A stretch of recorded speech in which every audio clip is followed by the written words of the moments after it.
Dear students, आज की इस क्लास में हम डबल इंटीग्रल या द्विसमाकलन से रिलेटेड ऐसी न्यूमेरिकल प्रॉब्लम्स को सॉल्व करना सीखेंगे जिन प्रॉब्लम्स में डबल इंटीग्रल की वैल्यू को इवैल्यूट करने के लिए कहा जाएगा, लेकिन उसकी जो लिमिट है वो नहीं दे रखी होगी।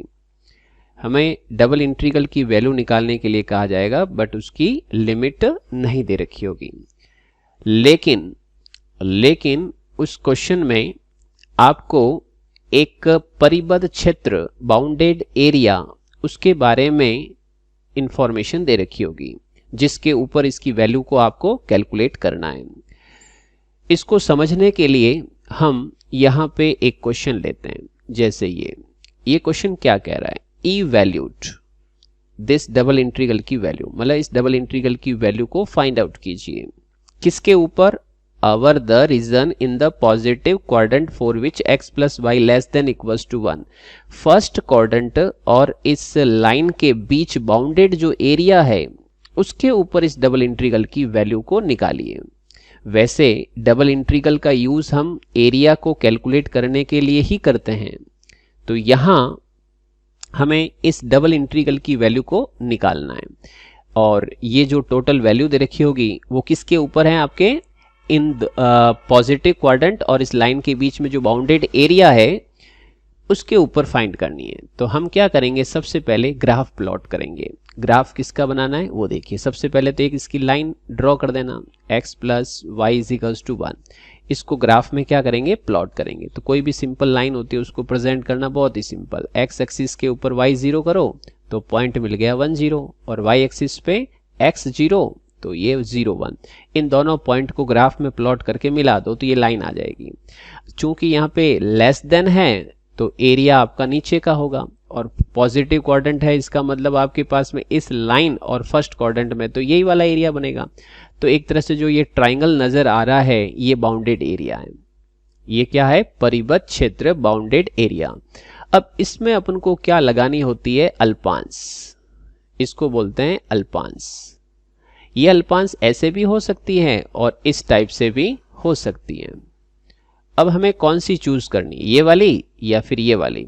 ये वाली का मतलब हुआ x एक्सिस के ऊपर परपेंडिकुलर, और इस टाइप का मतलब होता है y एक्स के ऊपर परपेंडिकुलर। तो इन दोनों में से कौन सी लेवें? तो इसका काम यहां से करना है। डबल इंटीग्रल ये दे रखा है, इसके पीछे देखो बेटा, यहां पर अगर dx dy है तो आपको ये वाली यूज करनी है, मतलब x एक्सिस के ऊपर वर्टिकल ऑन x एक्सिस, इसके ऊपर खड़ी करनी है। और अगर आपके पास dy dx दे रखा होता तो ये वाली यूज करनी, मतलब y एक्सिस के ऊपर खड़ी करनी है। ठीक है। अब इस अल्पांश का यूज क्या रहेगा? जिस एरिया में इसको खड़ा किया गया है उसके अंदर देखिए बेटा, नीचे वाला हिस्सा किसको टच कर रहा है, ऊपर वाला हिस्सा किसको टच कर रहा है? नीचे वाला हिस्सा x एक्सिस को टच कर रहा है, तो x एक्सिस की इक्वेशन क्या होती है? y is equal to 0। Upper end किसको टच कर रहा है? रेखा को। रेखा में y किसके बराबर है? 1 माइनस एक्स। तो y की लिमिट क्या हुई? y 0 to y is equal to 1 minus x. ये अल्पांश, ये स्ट्रिप कहां से कहां तक मूव करेगी? तो यहां से स्टार्ट होगी और यहां पे खत्म हो जाएगी। मींस ये स्टार्टिंग आपकी y एक्सिस से है और खत्म यहां पे हो रही है x इक्वल टू 1 पर।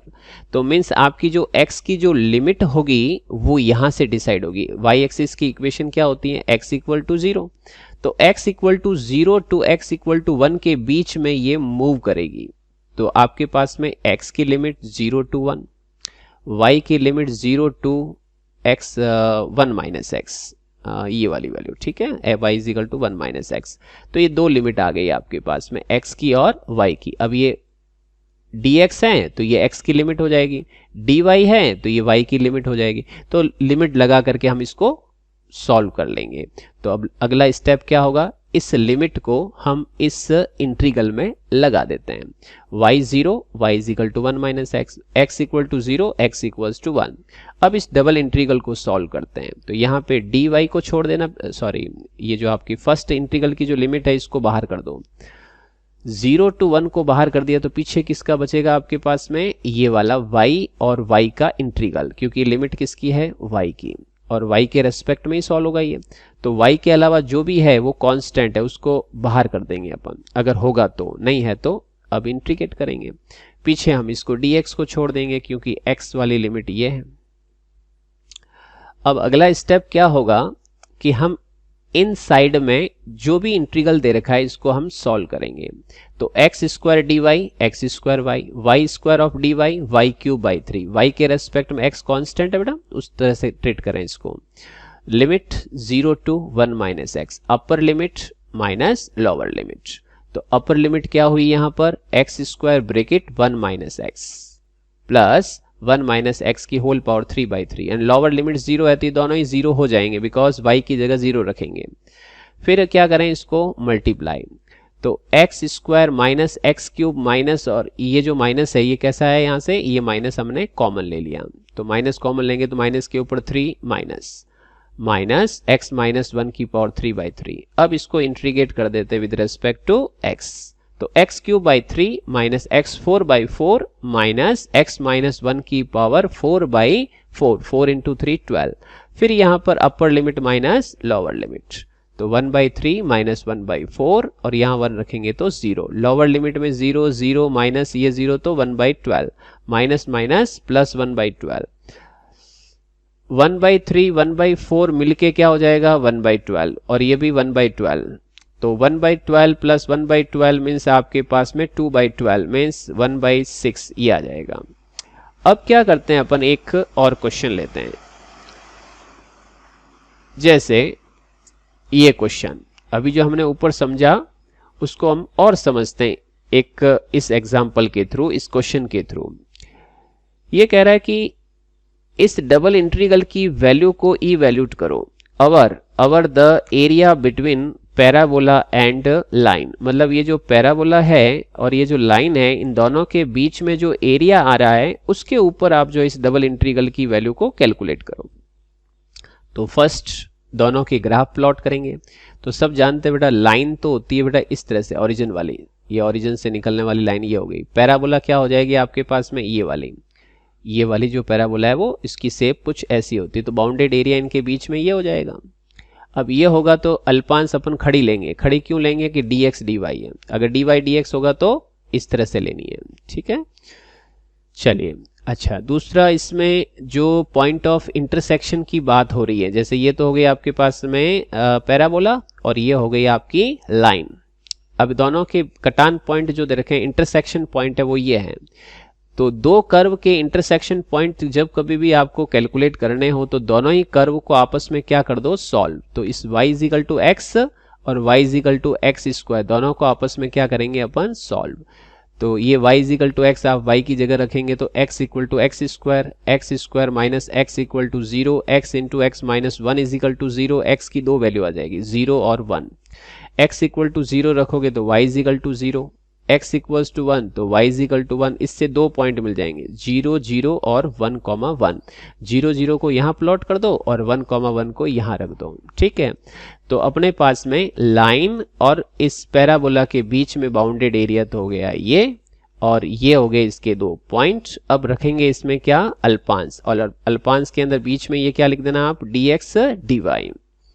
अब पहले वाले क्वेश्चन की तरह इसमें देखें कि जो इस अल्पांश का इस स्ट्रिप का लोअर एंड किसको टच कर रहा है, तो लोअर एंड टच कर रहा है पैराबोला को। तो पैराबोला की जो भी इक्वेशन है उसमें से y को कैलकुलेट करो, तो y इक्वल टू क्या आ गया, एक्स स्क्वायर। अपर एंड किसको टच कर रहा है, y equal to x line को, तो y इक्वल टू क्या हो गया, x। यहां पर जो भी कर्व है, सपोज करो ये कर्व है और इसकी इक्वेशन मान लो कुछ भी आ रही है ऐसी, जैसे ये होगी मान लो सर्कल की तरह से, तो यहां से y निकालोगे आप लोग, ठीक है ना। y equal to root of 1 minus x square.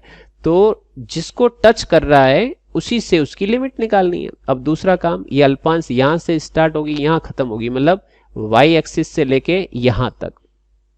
इसमें दो कोऑर्डिनेट हैं, तो ये वाली लाइन किसको रिप्रेजेंट करेगी, x इक्वल टू 1 को, और ये वाली लाइन किसको रिप्रेजेंट करेगी, y इक्वल टू 1 को। चूंकि अपनी अल्पांश खड़ी है, यहां से स्टार्ट होगी यहां खत्म होगी, तो x equal to 0 to x equals to 1 तक चलना है। तो लिमिट क्या क्या मिल गई, y की लिमिट आ गई, x की लिमिट क्या हो गई 0 टू 1, 0 टू 1। अब इस डायग्राम का काम क्लोज। हमें यहाँ से डायग्राम से बस उस डबल इंटीग्रल में x की लिमिट और y की लिमिट को रख देना है। रखने के बाद x वाली लिमिट का जो इंटीग्रल है उसको बाहर कर दो और इधर से dx को बाहर कर दो और बचे हुए को इंटीग्रेट कर दो। किसके रेस्पेक्ट में? y। और y के रेस्पेक्ट में अगर कोई कांस्टेंट x आ रहा है तो उसको बाहर कर दो। तो x को हमने बाहर कर दिया, y into x plus y into d y, और इसको करो आपस में मल्टीप्लाई करके इंटीग्रेट। तो x square to x, x y plus y square, बाकी वालों को तो एज ए रख दिया हमने।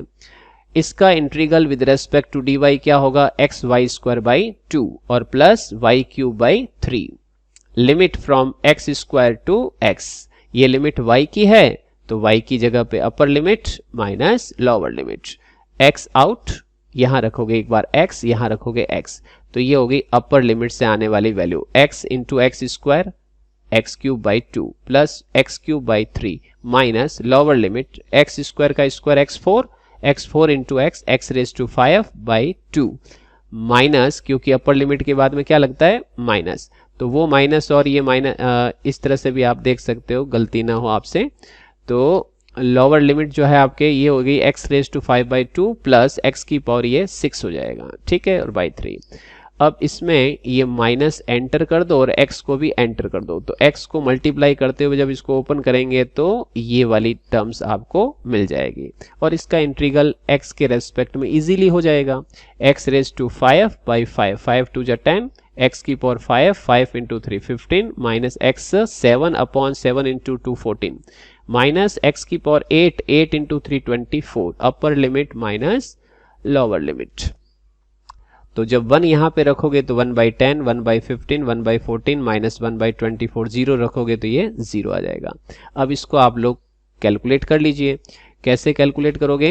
1 बाई 10 और 1 बाई 15 इसके अंदर एलसीएम लेके सिंप्लीफाई करोगे तो ये आ जाएगा 3 प्लस 2 5 बाई 30, जिससे अपन कह सकते हैं 1 बाई 6, 1 बाई 6।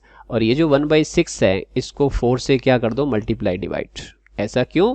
क्योंकि ये पीछे 24 पड़ा और ये भी 24 हो जाएगा। तो 4 बाई 24 माइनस 1 बाई 24, ये दोनों मिलके क्या हो जाएगा? 4 में से 1 यानी 3 बाई 24 माइनस 1 बाई 14।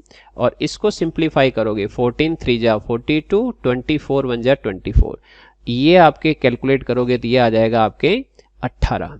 क्या आ जाएगा? 18 और अपॉन में 24 इंटू 14। अब इसको काटोगे आप लोग, ये नीचे 24, तो इसको काटोगे तो ये 3 बार कटेगा और यहाँ पे आपके पास में जब ये कैलकुलेट होगा, सॉरी 6 से काट दीजिए इसको, 6 3 जा 18 और 6 4 जा 24, 3 और अपॉन में 4 इंटू 14, ये आ जाएगा 3 अपॉन 56, ये आई की वैल्यू।